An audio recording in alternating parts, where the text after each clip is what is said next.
Good morning students. आज हम class third subject SST India political division के बारे में पढ़ेंगे कि इंडिया को सियासी तौर पे जो बांटा गया है, ठीक है, कितने स्टेट्स में बांटा गया है, कितनी यूटीज़ में बांटा गया है। तो चलो शुरू करते हैं। India is divided into 28 states and 9 union territories. अब बता रहा है कि हिंदुस्तान को जो है बांटा गया है, डिवाइड किया गया है 28 स्टेट्स। पहले जो आपकी स्टेट्स हुआ करती थी वो 29, जिसमें जेएंडके भी थी, लेकिन जेएंडके को अब यूटी में कन्वर्ट कर दिया गया है, जिसकी वजह से अब हमारी स्टेट्स कितनी रही है 28 स्टेट्स, और यूनियन टेरिटरीज हमारी बढ़ गई। ठीक है, तो पहले 7 यूनियन टेरिटरीज थी, अब कितनी है 9 यूटीज है हमारे पास। अब बता रहे it is difficult for the central government to look after the law and order in each part of the country. अब बता रहे कि मुल्क के हर एक कोने में, हर एक हिस्से में जो है सेंट्रल गवर्नमेंट के लिए बहुत ही मुश्किल होता था लॉ एंड ऑर्डर को मेंटेन करना। तो इसलिए for governing such a big country, India जैसी बिग कंट्री को चलाने के लिए गवर्नमेंट जो है 2 लेवल्स पे बांटी गई, मीन्स बनाई गई। कौन सी? एक number 1 is government at the central level और government at the state level. इसमें 2 लेवल्स को में इसको बांटा गया।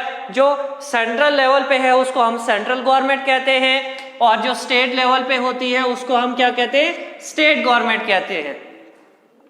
अब बता रहे हैं सेंट्रल गवर्नमेंट जो है, आपने पढ़ा सेंट्रल गवर्नमेंट। अब सेंट्रल गवर्नमेंट में कौन कौन से इसमें आते हैं? ठीक है, तो क्या बता रहे हैं central government consist of president आता है, प्राइम मिनिस्टर आता है, एंड काउंसिल ऑफ मिनिस्टर्स जितने होते हैं वो सारे सेंट्रल गवर्नमेंट के अंदर आते हैं। उसके बाद स्टेट गवर्नमेंट में जो है, आप स्टेट गवर्नमेंट में देखते हैं गवर्नर होता है, सीएम होता है, चीफ मिनिस्टर होते हैं और दूसरे मिनिस्टर्स होते हैं।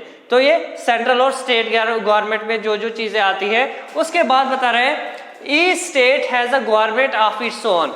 अब बता रहे हैं कि हर स्टेट की, हर रियासत की अपनी एक सरकार होती है, जिसमें क्या होता है, एक गवर्नर होता है, सेंट्रल ये चीफ मिनिस्टर होता है और दूसरे मिनिस्टर्स होते हैं। ठीक है, उसके बाद some areas are not included in any of the 28 states. अब बता रहे कुछ ऐसे भी एरियाज हैं जो इस स्टेट्स में इंक्लूड नहीं किए गए, उनको हम क्या कहते हैं? यूटीज कहते हैं, याद रखना। ठीक है, ऐसे एरियाज जो इंक्लूड नहीं किए गए हो इस 28 स्टेट्स के अंदर, उनको हम यूटीज कहेंगे। और उनको कौन चलाता है, उनको कौन एडमिनिस्ट्रेट करता है? They are administered by the central government. उनको सीधा डायरेक्टली कंट्रोल कौन करता है, कौन चलाता है? सेंट्रल गवर्नमेंट करती है। ठीक है, किसी भी सेंट्रल गवर्नमेंट किसी को भी अपॉइंट करके वहाँ पे जो है सीएम वगैरह बना सकते हैं, लेफ्टिनेंट गवर्नर बना सकते हैं। इसी तरह आगे बता रहा है कि अब बता रहे यूटीज के बारे में आपने पढ़ा, जो स्टेट्स के अंदर नहीं इंक्लूड की गई है जो है उनको यूटीज कहते हैं। आप बता रहे यूटीज जो है आपके पास 9 यूटीज है, आप देख सकते हो इंडिया के मैप में भी, तो 9 यूटीज है। तो सबसे पहले देखो जेएंडके भी यूटी में है, आ गई है अब। उसके बाद दूसरा जो है पुडुचेरी है, दिल्ली है, अंडमान निकोबार है, लक्षद्वीप आइलैंड है। तो ये सारे क्या है, ये यूटीज है हिंदुस्तान की।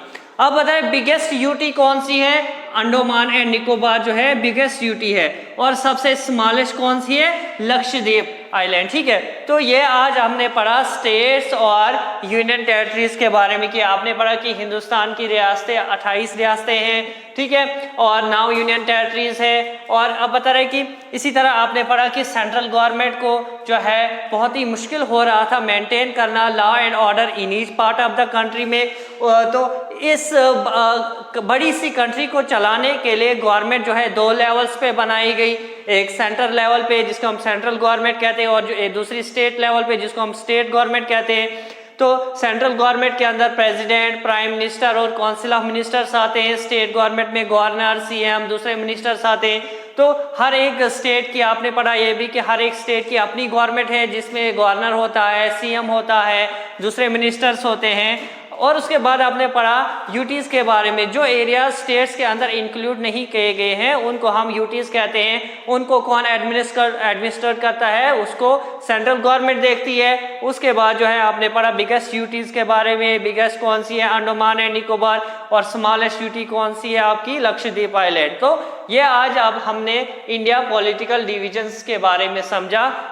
अब हम नेक्स्ट लेक्चर जो है अगले लेक्चर में दूसरा टॉपिक पढ़ेंगे। तब तक के लिए बाय।